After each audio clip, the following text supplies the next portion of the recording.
Hello guys, welcome back to my channel. ഇന്നത്തേതൊരു veg കുർമയുടെ recipe ആയിട്ടാണ് വന്നിരിക്കുന്നത്. അപ്പോൾ നമുക്ക് വീഡിയോയിലേക്ക് പോവാം. അതിന് മുമ്പായിട്ട് നിങ്ങൾക്ക് ഈ വീഡിയോ ഇഷ്ടപ്പെട്ടെങ്കിൽ നിങ്ങളൊന്ന് സബ്സ്ക്രൈബ് ചെയ്തേക്കണേ.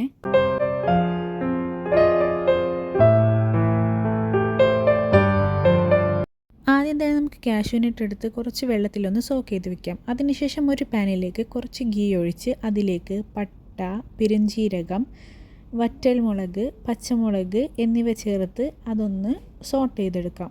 ജസ്റ്റ് ഒന്ന് വഴറ്റിയെടുത്തതിന് ശേഷം അതിലേക്ക് കുറച്ച് ഒനിയൻ ആഡ് ചെയ്ത് അത് നന്നായി ഒന്ന് വഴറ്റിയെടുക്കാം. അതൊന്ന് വഴണ്ടി വരുമ്പോൾ അതിലേക്ക് നമുക്ക് വേപ്പില ആഡ് ചെയ്ത് കൊടുക്കാം.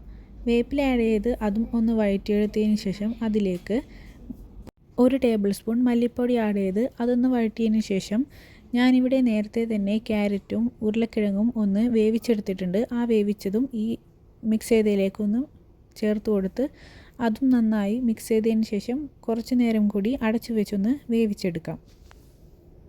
നമുക്ക് നേരത്തെ സോക്ക് ചെയ്ത് വെച്ച കാഷ്യൂനട്ട് കുറച്ച് നാളികേരത്തിലിട്ട് അതൊന്ന് അരച്ചെടുക്കാം. ഈ അരച്ചെടുത്ത അരപ്പ് വേവിച്ച് വെച്ച ഈ വെജിറ്റബിളിലേക്കൊന്ന് ചേർത്ത് കൊടുത്ത് അതൊന്ന് മിക്സ് ചെയ്ത് ഒന്ന് തിളച്ച് വരുന്ന ടൈം ആകുമ്പോൾ അതിലേക്ക് കുറച്ചു ഗരം മസാലയും പെപ്പർ പൗഡറും ആവശ്യത്തിന് ഉപ്പും ചേർത്ത് അതൊന്ന് നന്നായി മിക്സ് ചെയ്ത് ഒന്ന് തിളപ്പിച്ചെടുക്കാം. ഒരു 5-10 മിനിറ്റ് തിളച്ചതിന് ശേഷം അതിലേക്ക് കുറച്ചു മല്ലിയില കൂടി വിതറിയാൽ നമ്മളുടെ വെജ് കുർമ റെഡി. ഇതിലേക്ക് ഗ്രീൻ ബീൻസ് അങ്ങനെ ഏത് വെജിറ്റബിൾസ് വേണമെങ്കിലും ആഡ് ചെയ്ത് കൊടുക്കാവുന്നതാണ്. ഇത് കറക്റ്റ് നമുക്കൊരു റെസ്റ്റോറൻറ്റ് സ്റ്റൈലിലും പിന്നെ കാറ്ററിങ്ങിനൊക്കെ കിട്ടുന്ന അതേ ടേസ്റ്റിലുള്ള റെസിപ്പിയാണ്. എന്തായാലും നിങ്ങളൊന്ന് ട്രൈ ചെയ്ത് നോക്കണം.